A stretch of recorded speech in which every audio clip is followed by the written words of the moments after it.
Temos essa missão, trazendo outros que estão distantes para também que se acheguem e estejam perto. É uma obra que o Espírito Santo tem nos capacitado, tem nos chamado, tem nos impulsionado, tem nos guiado para que sejamos esse povo que entendeu bem essa missão de, chegados ao trono, sermos aqueles que vamos comunicar o Evangelho com aquele que ainda não recebeu. Então, as fotos que vi aqui dos evangelismos, vocês pregando lá fora, os trabalhos também missionários, só faz arder o coração de ver que a igreja que é chegada ao trono nesses 15 anos tem feito disso sua premissa, como missão, como atendendo um chamado do Senhor, que é esse que todos devemos atender. Sair da nossa zona de conforto, sair muitas vezes, queridos, do nosso comodismo, das nossas diferenças denominacionais. Fico feliz, pastora Bianca, pastor Flávio, da palavra dada aqui, do cumprimento a todos que se fazem presentes nessa noite, porque somos aqui um só povo, é o povo do Senhor. É esse povo que faz a diferença.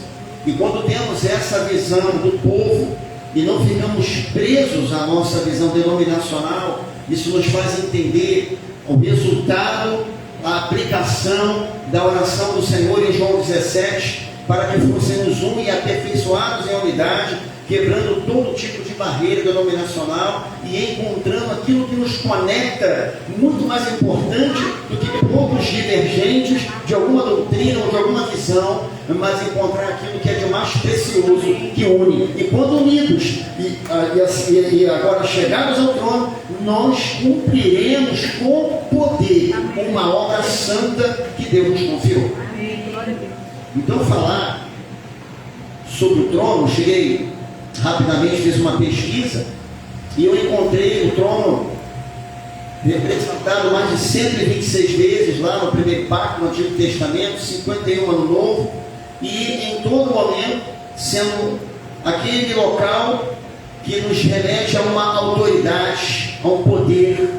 Interessante que a gente vê esse trono, queridos, sendo definido no Novo Testamento como aquele local do poder real, da realeza, aquele local onde o Messias, o Cristo, aquele local onde o Senhor se assenta, onde Ele tem todo o poder, que a Ele pertence, e agora Ele então nos torna próximos dEle e confere a nós também, pelo poder do Espírito Santo, esse poder para cumprirmos uma nova missão.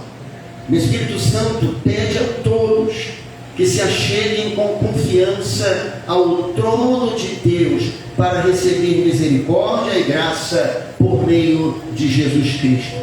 Assim, nessa noite e ao longo de toda essa trajetória desses 15 e agora seguindo para os próximos, aqui, Igreja Cristã Presbiteriana, 7 de abril, nos mantemos firmes na verdade e na nossa esperança, tendo Cristo como o grande sumo sacerdote, como aquele que agora nos aproxima de Deus. Então quero com muita propriedade ler mais uma vez o texto base. Eu vou pedir uma ajuda da mesa, por gentileza, que coloque aqui na versão que a igreja estava lendo, acho que é a KJA, por gentileza, ou a versão que tiver.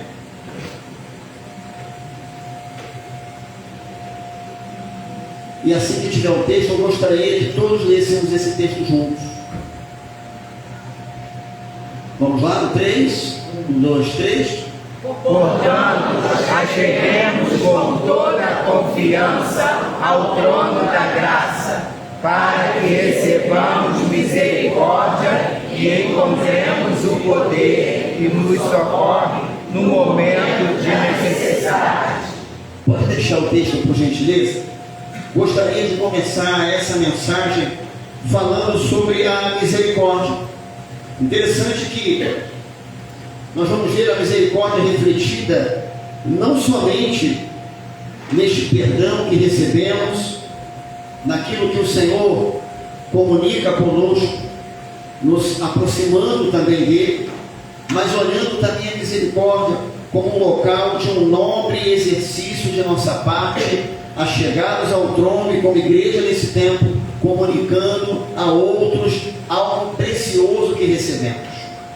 E como é bom a gente levar aquilo que temos recebido adiante, porque nos encontramos aderentes à própria chamada do Senhor para nós, e nos encontramos como igreja cumprindo uma missão excelente que Deus poderia delegar a outros, mas escolheu a nós, que fôssemos esses a quem cumpriríamos essa missão, não só de fazer o seu nome conhecido, uma vez chegarmos ao trono, mas também de comunicarmos do que dele temos recebido. Então, se temos recebido misericórdia, nós precisamos também exercer misericórdia. Isso vai nos tirar daqueles lugares, queridos, que muitas vezes nos julgamos os donos da verdade, o certo, ou quem sabe ainda que não, por conta do nome de Cristo, de alguma vantagem ou alguma posição que temos para que a misericórdia seja efetivamente exercida.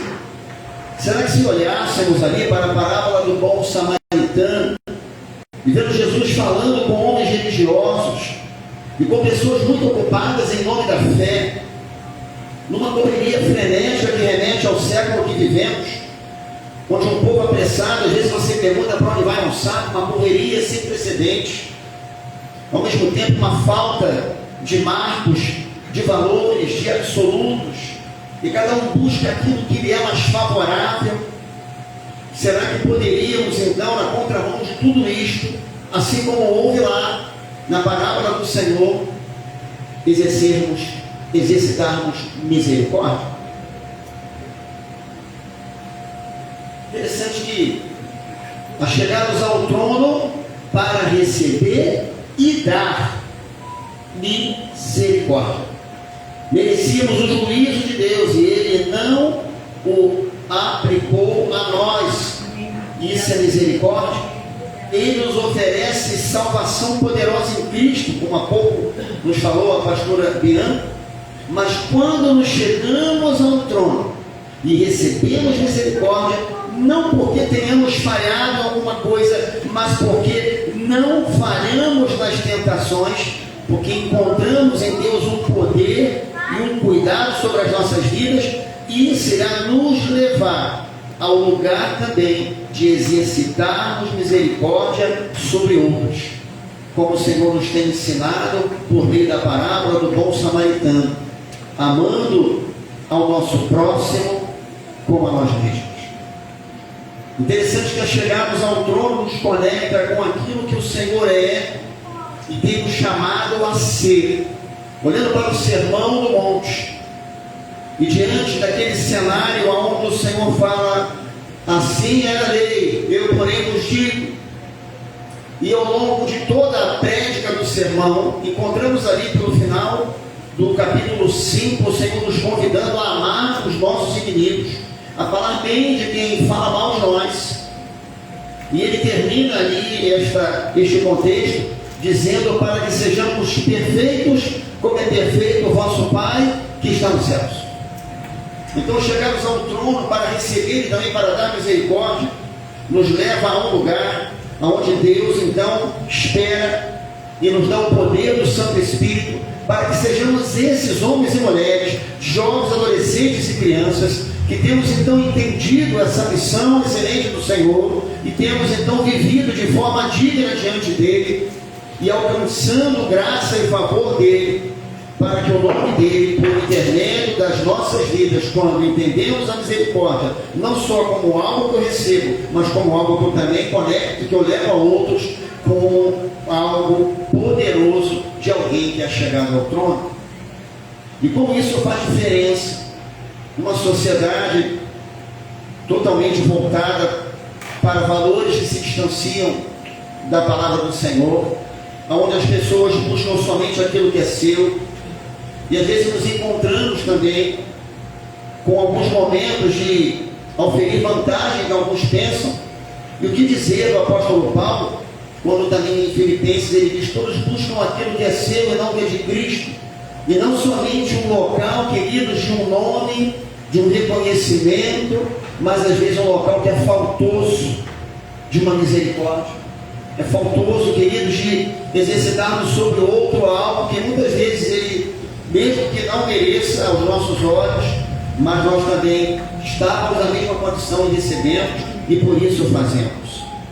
É mais uma coisa que nos leva a um teatro de operações, a um local da onde eu estou ali, agora, daquilo que recebi, comunicando a outros, do que somente algo que eu posso receber.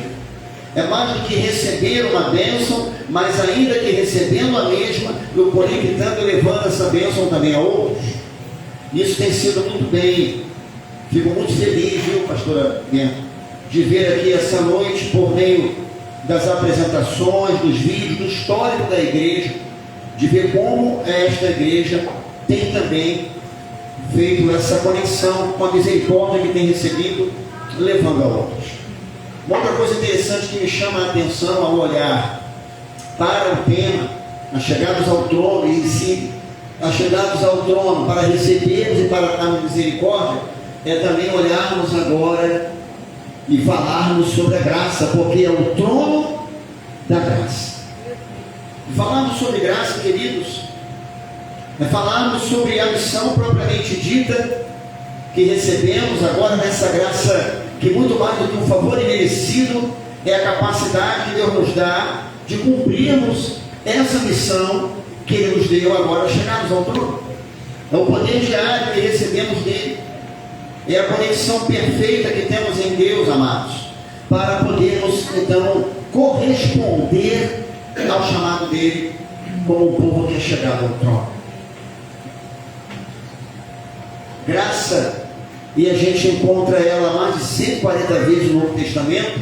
Só aqui na carta aos Hebreus encontramos 7 vezes. Ela nos é mostrada por definição como alegria, favor, capacitação em Cristo para o pleno exercício da fé cristã. E quando falamos em fé cristã, falamos das virtudes, queridos. Falamos também da aderência às disciplinas bíblicas, como a oração, a palavra, está tudo conectado, o amor, a maneira como correspondemos à necessidade dos outros, a maneira como somos comunicáveis em boas obras para com os outros. Tudo isso a gente vai encontrar a graça como essa força motriz nos levando a estas coisas. Essa graça que nos alcançou, essa graça pela qual por meio da fé somos salvos, essa graça que é um poderio de Deus tremendo, para que sejamos achados nele, cumprindo essa excelente missão. Sabedores de que nada merecemos da parte de Deus, Ele nos dá o seu favor. Isto é graça. O livro do Apocalipse também começa no capítulo 1, no versículo 4, falando de graça, e termina também no último versículo, no capítulo 22, versículo 21, falando também de graça, sendo este o último versículo da Bíblia. Eu queria pedir uma ajuda à mesa, que pusesse Apocalipse 1:4 e depois Apocalipse 22, 21, por gentileza. E depois retorna o texto básico. João, as 7 igrejas que estão na província da Ásia, graça e paz a vós outros, da parte daquele que é, que era e que há de vir, e da parte do sétimo Espírito que o assiste diante do seu trono. Por gentileza, vamos ao último, que é 22, 21. A graça do Senhor Jesus seja com todos. Amém. Veja, fechamos aqui, encerramos o livro sagrado, a Bíblia, com graça. Começamos o Apocalipse, o último livro, com graça. Fechamos ele com graça. Só na carta aos Hebreus 7 vezes vemos a graça ali presente, e mais de 140 no Novo Testamento.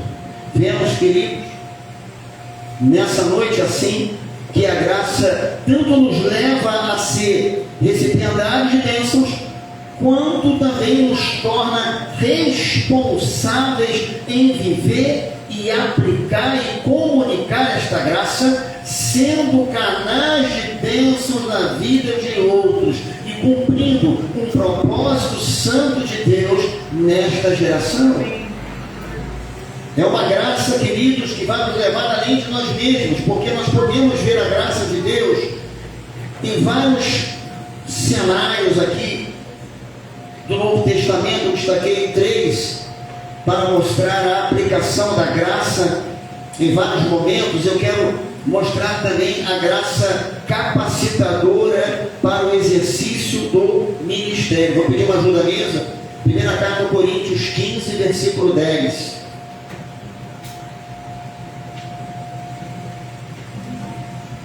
Mas, pela graça de Deus, sou o que sou, e a sua graça para comigo não foi inútil. Antes, trabalhei mais do que todos eles. Todavia, não eu, mas a graça de Deus que vive em mim. Deixa você ter poder, por gentileza. Nós chegamos ao trono, e eu vi o histórico da igreja, ministérios sendo aqui destacados e sendo gerados aqui nesta casa, pastores, obreiros, diáconos, a igreja envolvida com missões, mas em nenhum momento eu encontrei pastor Flávio e pastor Abel, os pastores que estão aqui essa noite, os servos do Senhor, os obreiros, meus amados irmãos, nenhum momento, nenhuma palavra qualquer que demonstrasse qualquer tipo de jactância, qualquer orgulho, ou qualquer coisa do tipo nós é porque, mas uma dependência dessa graça, que denota exatamente aquele que está chegando ao trono, porque o trono é da graça, e nesse trono está Jesus, e Jesus é manso, Jesus é humilde, Jesus é amoroso, Jesus é longânimo. Então essa graça, ela nos dá também a capacitação necessária para o desempenho do ministério que fomos chamados. Temos muitos homens e mulheres aqui, jovens, e eu percebo o quanto essa igreja, e é pela igreja que eles são chamados e são assim consagrados, quantos aqui estão trabalhando arduamente no ministério.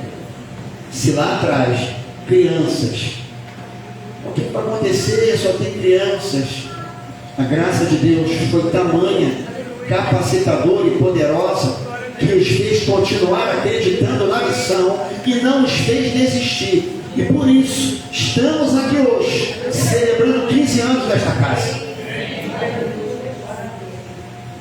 Não obstante as dificuldades, e elas são reais, e muitas vezes parece até que estamos diante de situações das quais não imaginávamos que poderíamos delas passar, ou às vezes utilizando algo moderno do nosso tempo, e às vezes quando me refiro a isso, é apenas para facilitar a linguagem com os mais novos. Se pudéssemos talvez, naquele momento da dificuldade, como hoje tem a tela do celular, passar o dedinho, aquela foto sair e entrar só a foto como está tudo bom, mas se nós formos olhar, teve o local ali, queridos, do exercício, teve o local dos desafios, teve o local das incertezas que bateram a porta, mas a graça de Deus foi poderosa e ela corroborou pelo poder do Santo Espírito para que não desistissem, confiados em Deus e na missão que receberam dele, avançassem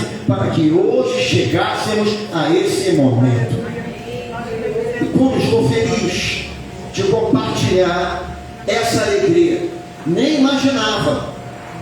Talvez nem cheguei a conversar com o pastor Flávio, a pastora Bianca, sobre a igreja, histórico. É muito bom quando a gente tem essa liberdade no Espírito, para podermos ver como as coisas de Deus são maravilhosas, são perfeitas e se conectam perfeitamente. Segunda característica que eu queria trazer, dentre muitas da graça, senão seria depois mais.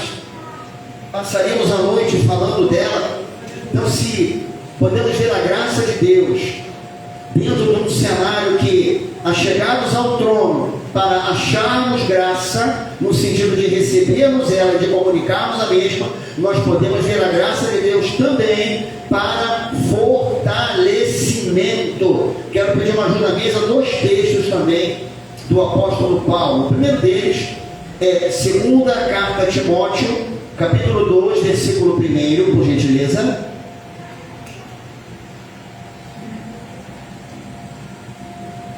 E este eu gostaria que a igreja lesse, por favor. 2 Timóteo 2, verso 1. Por gentileza, a igreja.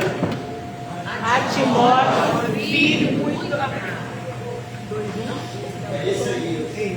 É esse. Vai lá. É esse. Tu, portanto, meu filho, fortalece-te na graça que há em Cristo Jesus. ok.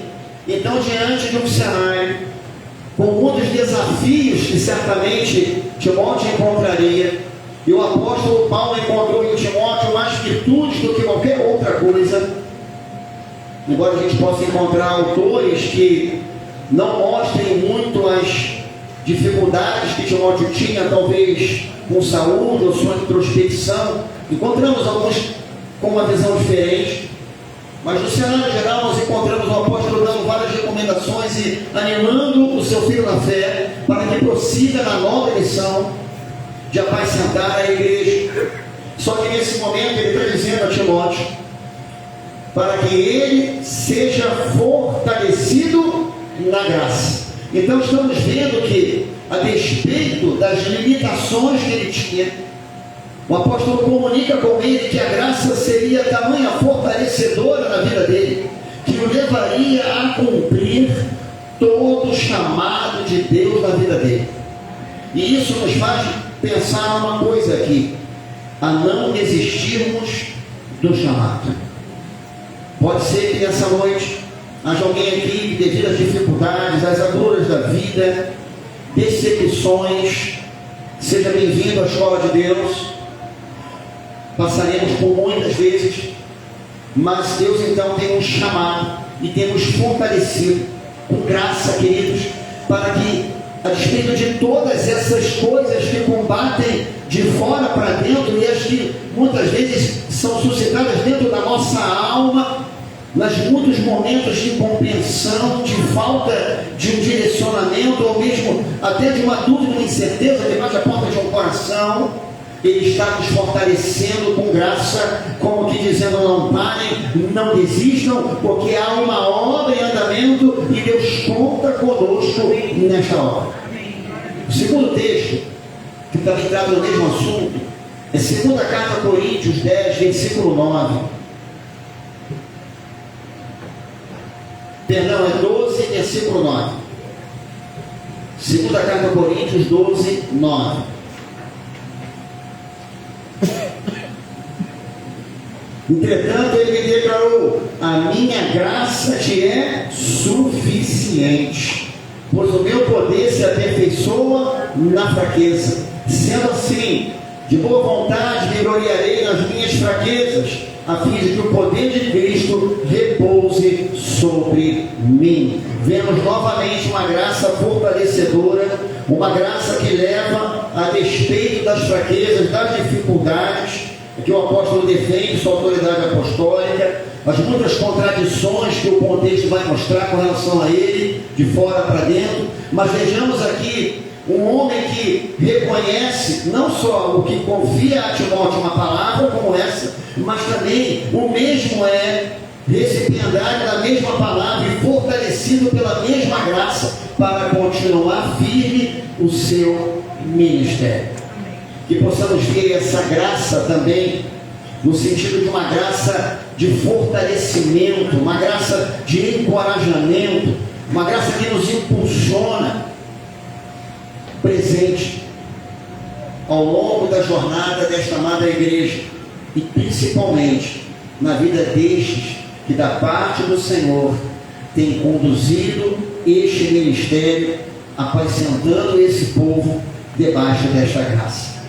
Uma terceira característica, e aqui me permitam nela parar, dentre muitas outras, termino nessa: chegados ao trono para acharmos graça e também comunicarmos esta graça a outros, nós também somos o quê? Administradores desta graça. De maneira que esta graça seja para servir, seja para edificar, seja para tornar o nome de Cristo conhecido, honrado e glorificado. Aqui vai nos levar à nossa mordomia, ou seja, o que é que estamos fazendo com a graça que recebemos. Para isso, a primeira carta de Pedro, capítulo 4, versículo de número 10. Por gentileza.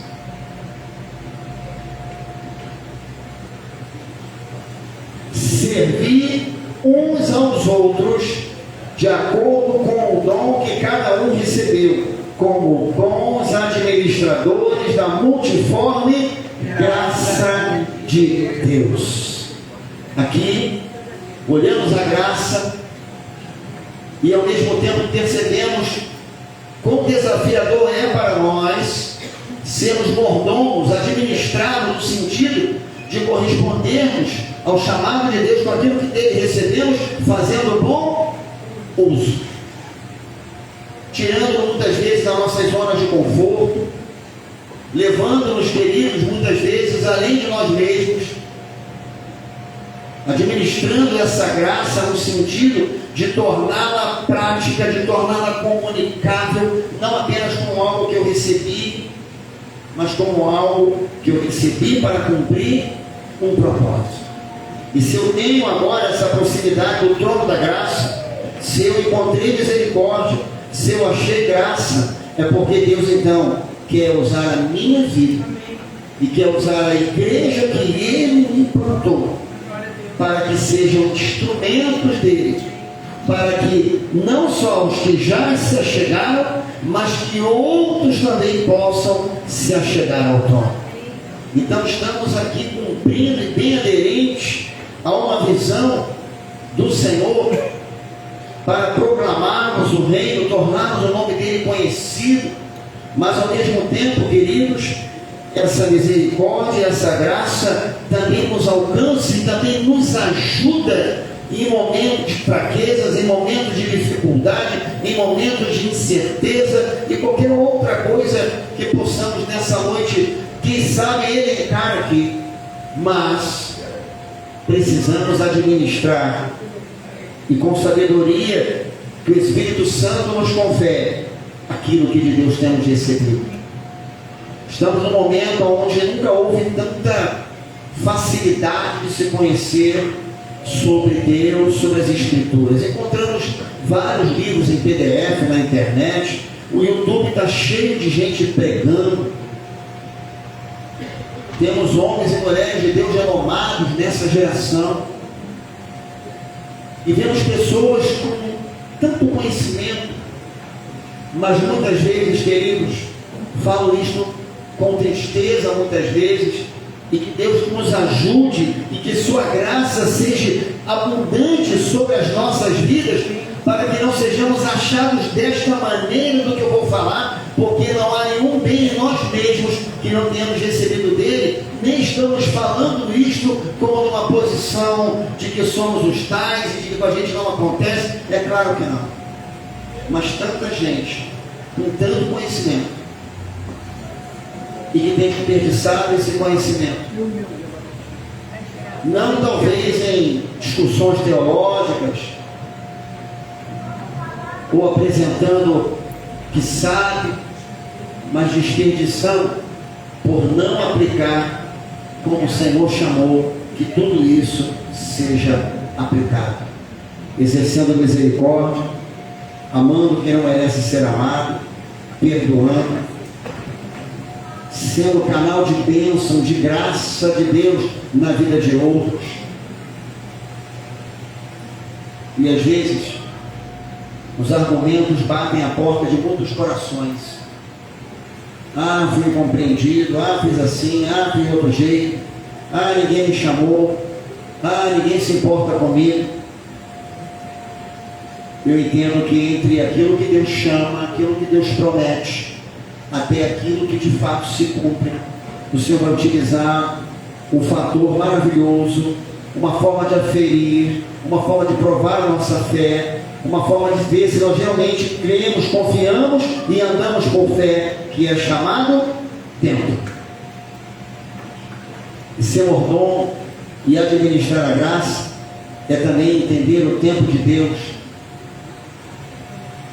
para tudo que Ele quer resolver e quer fazer em nós e através de nós.